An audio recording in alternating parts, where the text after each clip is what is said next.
Hey, what's up, everybody? Video 44 coming at you with another video. All right, so talking a little Los Angeles Lakers this morning as I was last night.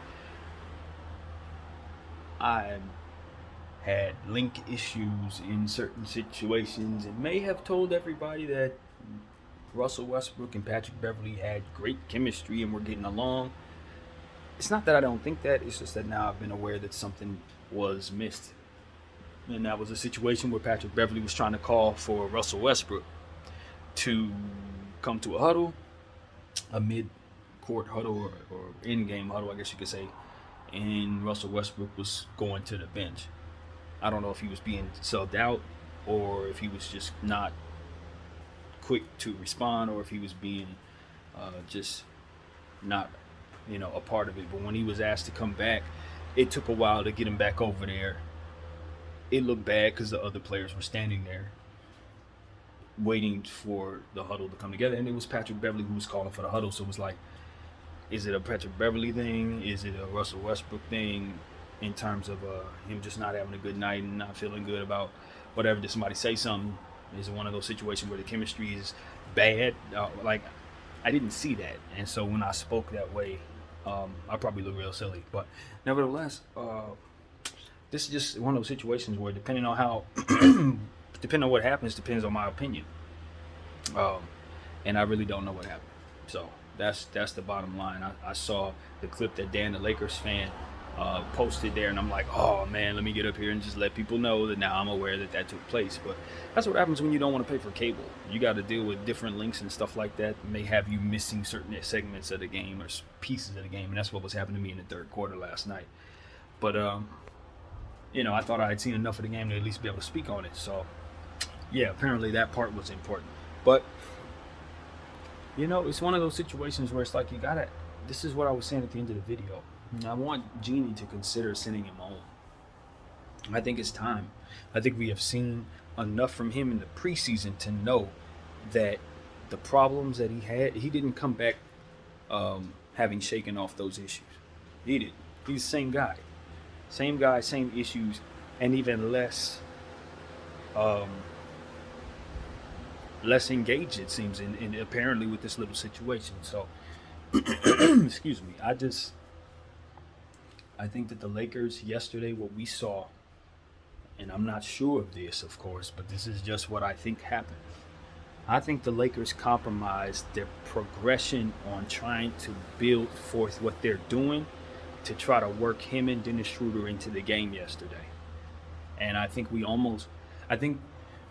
I don't know if I can say punted a preseason game, but I felt like certain things that we were trying to take a look at were compromised because we were trying to work him into the equation. Of course, again, Dennis as well.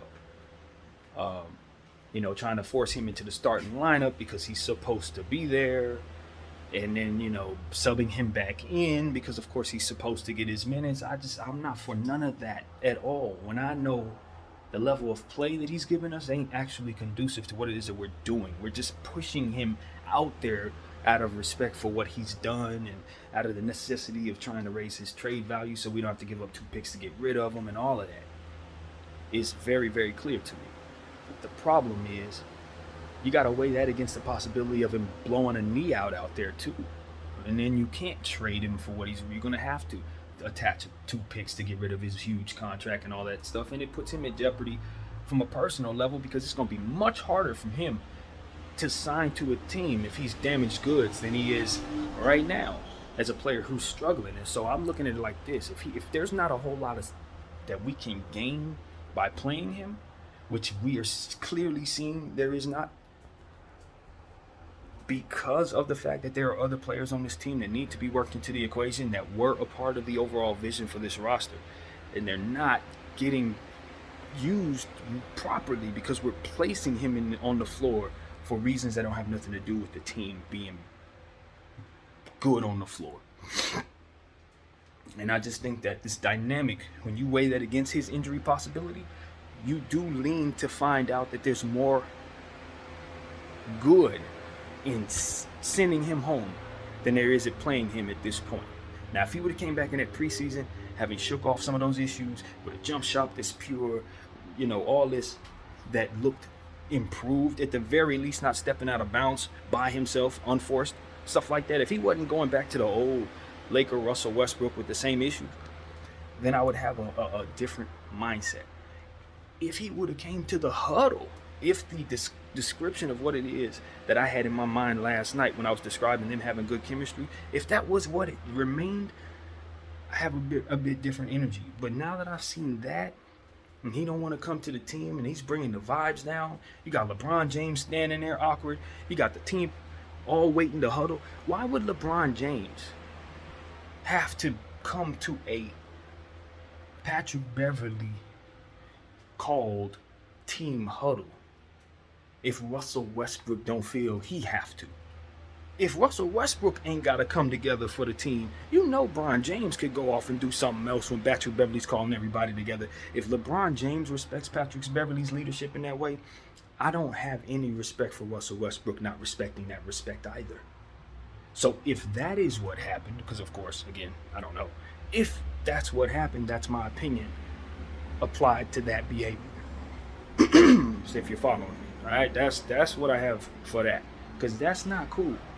That's not cool. If that's what he was doing, I understand that Russell Westbrook is taking back more in his perspective than anybody else because of what it is that is going on with him and what he's facing going forward with his free agency and all of it. Nobody else is having the experience he's having as a Laker. I respect that completely.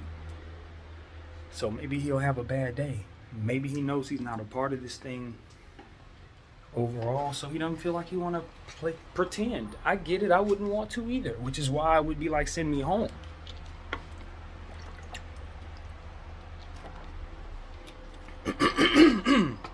This charade that we've been going on all summer, pretending like he's somebody we want to use, is something that I felt was very necessary. It's a posturing. It's something that puts us in a position to have leverage. I don't think we've done anything that we shouldn't in that way. It looks silly, but the leverage game itself overall is very silly. So you just got to play it. Put on your clown suit and play it. But as it pertains to letting the rest of the team in basketball, the art of basketball, be compromised by that charade, I think that's when you have to start asking yourself, what does it cost? What is it costing you to keep this up? I know what it's costing us. Early on, it's costing us our chemistry. That's what it's costing us. With that vibe and all that he's dealing with here, and we're asking him to play this charade game, put on a clown suit, and it ain't fun for him because there's not a whole lot to benefit at the end of the rainbow. For us, when he leaves, we got $47 million. We possibly have Kyrie Irving, maybe a couple other pieces, maybe Joe Harris, something.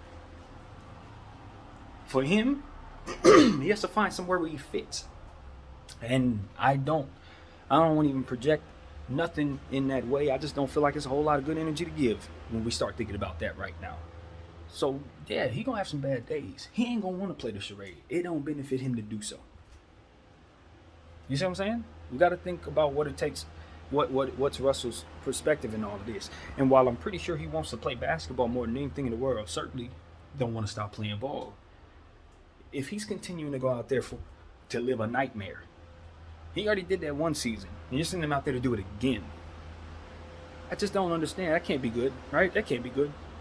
Because that's what's happening. He's going out there, he's living a nightmare. And it's like, okay, we did that last season. We're doing it for a purpose. The purpose is to get him traded. If what we're doing is not going to help him get traded, and he's just going to continue to live this nightmare while it continues to draw away from the production of our team, where's the positive? Where is it? I don't see it. Are we doing it for a couple extra rebounds? Are we doing it because we want to be seen as good guys who treated Russell right? If we're doing that, we got to look at what's best for Russell. And right now, sending him out there to take away from the team while he's reacting naturally to the things that suck in his life as it pertains to this profession that he's now in, which is kind of not the same thing as it's been all this time. He's in a different place than the rest of the Lakers, and we're on a focused mission together, and we know he's not a part of it, but we're asking him to pretend he's a part of it, and it's not good. If he were really a part of it, he would have really came to the huddle. We know that. If everybody else is actually a Laker, he's pretending to be one. Not fair. Not fair. I understand that they will make a trade as soon as it's possible. I'm on the train that we wait on making a trade until we get the right one. I don't think we should just be moving him because all of this. Hell no. Hell no. We hold him just the same and deal with this.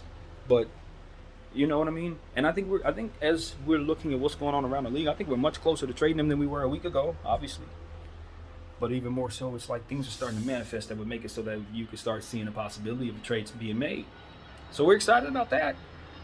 But if he's going to draw away from the team, you know what I'm saying? If he's going to stump Scottie Pippen's growth, you know what I'm saying? Or stump, Austin Reeves' growth or whatever, I, as a Laker fan, will not support it.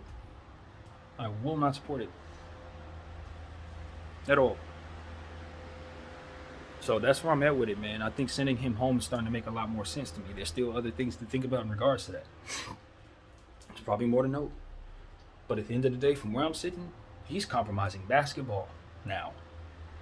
Compromising basketball. Forget everything else. The X's and O's are being compromised because we're trying to fit a piece in it that doesn't fit. And that's bad. That's bad for a team that has a new coach, new players that all have to develop and then master that developed system. Can't do that when we're throwing a cog out there that is not a part of what we're doing, that should not be out there, that don't want to be out there, that ain't gonna play well, win out there, etc. This is what it is, man. So we just gotta be realist on this channel. As I always tell people, if it matters any, I don't wish no harm or wish no bad things or want for people to lose money or, and I mean, there ain't no bad vibes, but it's no different than looking at what makes sense on the chessboard and assessing it. And that's all I'm doing with my mind. And as I look at this basketball situation, I just don't see a whole lot of pluses for keeping Russell on this roster for the short term while we're waiting to make a trade. I just don't. I think sending him home to enjoy his life away from this nightmare that is the Los Angeles Lakers is the best way to spend his time while he's waiting for his next opportunity. I think being in shape and playing basketball, NBA basketball, is the very best way. Don't get it twisted. Being on the Lakers, getting these consistent minutes is the best way for him to keep in shape by far. But if we're going to get to a point where it no longer makes sense to give him those minutes, and then we're going to start having in-house fighting and chemistry issues and guys fighting amongst each other because they unhappy about the fact that they got to sit down because he's playing. You understand what I'm saying? Those type of things you create the environment for that. Simple as that. You start creating the environment where guys are looking at each other because there's less time for them to be fighting over in regards to what it is that they got to do to prove their next contract because they waiting on this guy to get off the floor stinking it up out there. No, that's bad for Darvin Ham. You're putting Darvin Ham in a position where he has to put out unnecessary fires. Organizational decisions that create that environment for which those fires are being lit. This is the type of stuff that we talk about. It's like, you got to know what it costs to do what it is you're trying to do. I think Jeanie Buss is trying to do a very nice thing for Russell Westbrook. But as I always say, when you're dealing with traffic, when you're driving, being considerate to the person in front of you may not necessarily mean that you're being very considerate to the person behind you. And all of those people are worth being considerate to. Just like you would be in either position, you'd be there. So that's why I say, we are still trying to figure out what's the best. I think we're starting to realize that Russell Westbrook is not. You gotta pull him out all the way out. I'm not talking about sending him to the bench, send him home. Get him all the way out of the rotation. That way the natural rotations that we're supposed to have fall into place. Fall simply into place. Because as we talked about for the last couple of weeks, this team wasn't built for Russell Westbrook to be a part of it.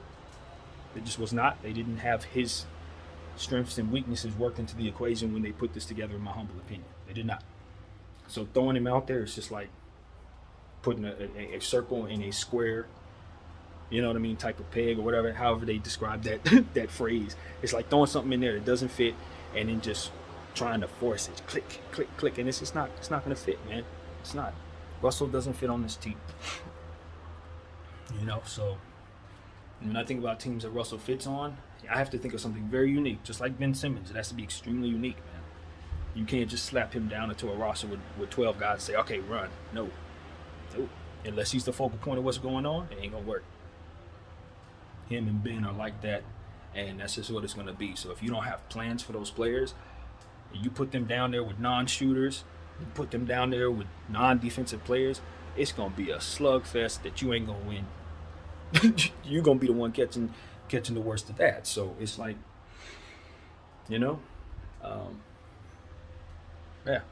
more Russ. God bless him. I want to see him continue to succeed. Hopefully he can sign with the Clippers or somewhere, anywhere. I don't care where he goes.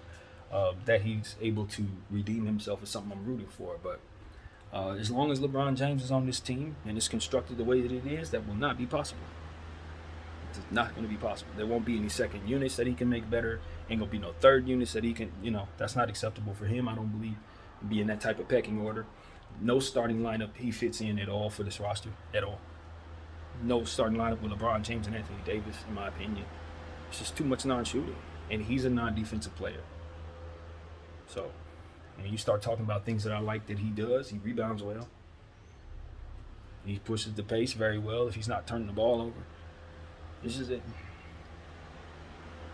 There's too many weaknesses to the player as it pertains to this roster. So, man, a lot of people hate when you bring up things on Russell Westbrook. I don't even like really speaking on the negativity of Russell Westbrook. It's obviously low-hanging fruit.